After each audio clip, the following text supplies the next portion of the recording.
Magandang hapon, Kapitan. Kumusta ang siesta?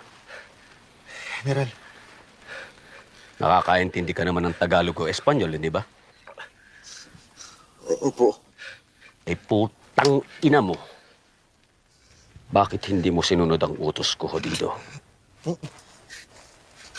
Alam mo ba kung ilan ang taong patay at sugatan ngayon dahil sa katangahan mo?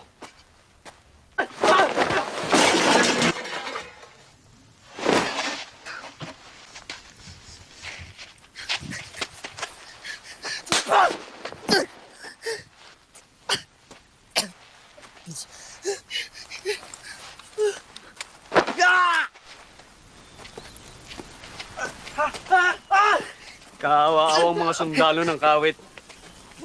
Nasa maling ulo ang utak ng inyong pinuno.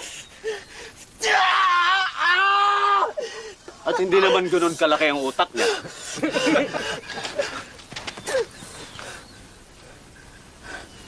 Bumalik na nga tayo sa laban.